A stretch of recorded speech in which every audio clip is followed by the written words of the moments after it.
Orient Express is a small kiddie coaster that complements that Asian theming of magical winter lights at the Fort Bend County Fairgrounds. With a simple layout that reminds me of Rith Vai Ha that I rode in Thailand, how does this layout stack up when it comes to thrills? And does it take the crown as my favorite coaster in Fort Bend County? Find out in this review. Magical Winter Lights is a lantern wintertime light display located at the Fort Bend County Fairgrounds. This event is amazing with all the different things that you can see, and I did not even know about it until recently, despite growing up relatively close to this fairgrounds. With an acrobat show and a bunch of different things to see, this is worth a visit if you're around Houston, Texas, and you're looking for a Christmas light experience. Off to one side of Magical Winter Lights is a fairground operated by Amusement Midway providers. The lone coaster is Orient Express, but the rest of the rides are solid with a nice collection of young kid rides and an enjoyable Himalaya, an inverting swinging ship, and a drop tower that has you floating all the way down. As for the price, an all-you-can-ride wristband is $30 after taxes and fees if you pre-purchase it online. Individual credits can be purchased, but you have to pay $2 for a wristband, so 8 credits are $10 and 18 are $20. With the quality of flat rides, I would recommend getting the all-you-can-ride wristband. Operations were great, and you can quickly bounce from ride to ride, though you can get a cheaper option if you just want the coaster credit, as admission to Magical Winter Lights is another $30 per adult. Orient Express was one of the most popular rides for kids and families, but with a long train and most people either not riding rides or getting the pay-as-you-go option, it shouldn't be an issue to ride this coaster as much as you'd like. Orient Express as a coaster type is a kiddie coaster from Wisdom Rides. This coaster is similar to Wisdom Rides' Dragon Wagons, of which I've ridden a double spiral version in Texasaurus at Yesterland Farm, and a smaller portable version from the State Fair of Texas. Orient Express as a whole seems to be, in general, a slightly larger version of a coaster than the Dragon Wagons, though the portable version seems to be a bit smaller. I was hopeful that the laterals at the end of the Orient Express could be great, as on Rith Vai Ha, they are phenomenal despite the simple look of the coaster. So despite its small size, I was excited to try this new type of coaster. The station does have a nice Asian facade, which fits in nicely with the Magical Winter Lights with its Chinese and Asian feel, while looking good for a traveling coaster.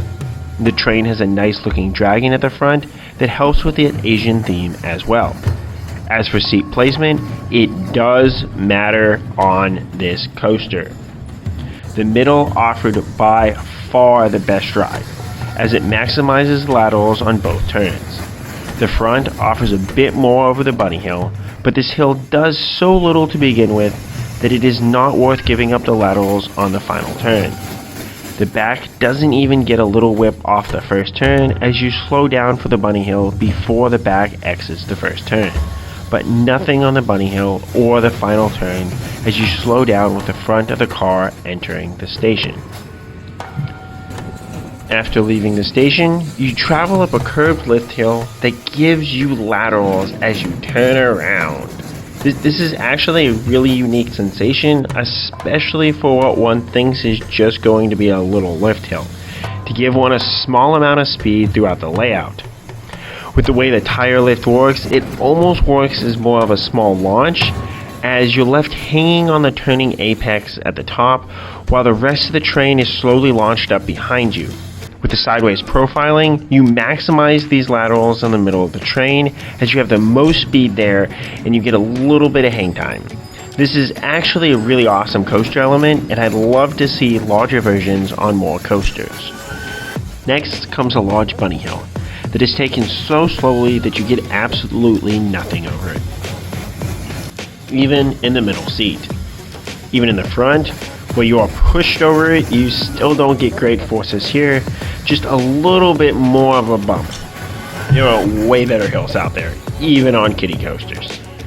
The final turn is the star of this coaster, as you get decent laterals throughout it. These aren't super incredible like Rift Fire or Speedy Mouse that I experienced in Thailand, but these are enjoyable laterals that I wish were included on more coasters.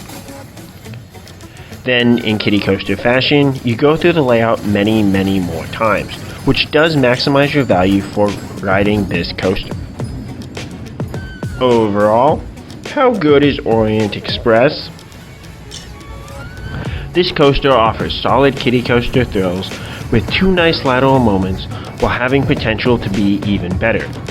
As is, it is very seat dependent, but in the best seats plays well as a solid kiddie coaster.